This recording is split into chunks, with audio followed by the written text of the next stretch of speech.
আরে শোনা রে, ভালোবেসে মেহমানরা যখন বাড়ি আসে তখন কারোর ভালো লাগে, কারোর ভালো লাগে না। তো আমার আবার বাড়ির পরে মেহমান আসলে খুব ভালো লাগে, আর ঝটপট করে এইরকম একটা নাস্তা তৈরি করে দিতে পারলে আত্মাটার মধ্যে ভীষণ শান্তি লাগে। হ্যালো এভরিওয়ান, আসসালামু আলাইকুম। মেহমানদের ভালোবাসা পাওয়াও একটা ভাগ্যের ব্যাপার। মেহমান হচ্ছে আল্লাহর বড় নিয়ামত। তা যাই হোক, আমি এখানে 2 কাপ আটার সাথে 2টো ডিম ভেঙে দিয়ে দিলাম, আর দিয়ে দিলাম সামান্য একটু নুন, আর দিয়ে দিলাম 1 চামচ পরিমাণ গুঁড়ো দুধ, আর দিয়ে দিলাম সামান্য একটু ভ্যানিলা এসেন্স। ভ্যানিলা এসেন্সটা দিলে কি হয়, ডিমের গন্ধটা থাকে না। আর দিয়ে দিলাম 1 চা চামচ সয়াবিন তেল। দিয়ে এবার আটাটারে সুন্দর করে মাখাই ঝুঁকাই নিতে হবে। তা আমি প্রথম দিকে চামচ দিয়ে মাখাই নিলাম, যেহেতু ডিমের একটা গন্ধ আছে তো হাতে লাগিয়ে যাওয়ার ভয় পাচ্ছিলাম, তাই এবার চামচ দিয়ে ভালো করে নেড়ে চেড়ে নিচ্ছিলাম। মেয়ে মানুষ বলে কথা, হাত না লাগাই এবার পারা যায়? তা হাতটা দিয়ে এবার সুন্দর করে লাগাইয়ে নিয়ে ভালো করে আটাটারে চটকায় চটকায় নিচ্ছিলাম। ভালো করে মুঠে নিতে হবে না কিন্তু আটাটারে। তো আটাটা যখন মতা হয়ে গেল, তারপরে একটা ফিরের পরে সুন্দর করে আটাটারে একটু ছিটোয় ছিটোয় নিয়ে এবার আটাটা ওর পরে আবার সুন্দর করে মুঠে নিলাম। মুঠে মুঠে নিয়ে গোল করে নিতে হবে, নিয়ে এবার সুন্দর করে একটু সয়াবিন তেল লাগাইয়ে গোল করে নিলাম।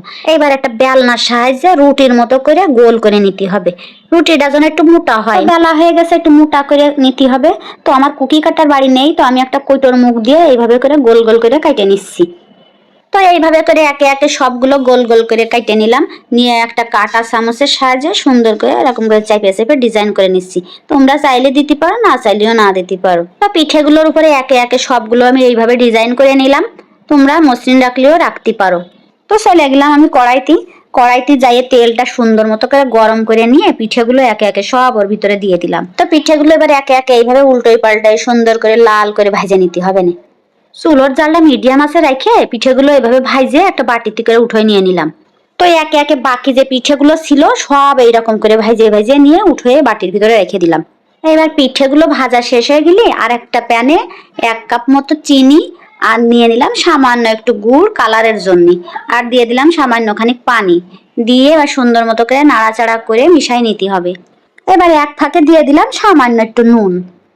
এইবার হাই হিটে জাল দিয়ে নাড়াচাড়া করতে করতে করতে করতে যখন বলক চলে আসবে না আর শিরাটা একটু চিটচিটে ভাব যখন চলে আসবে না, তখন এবার ওই পিঠেগুলো সব ওই শিরার ভিতরে ঢেলে দিয়ে দিতে হবে না।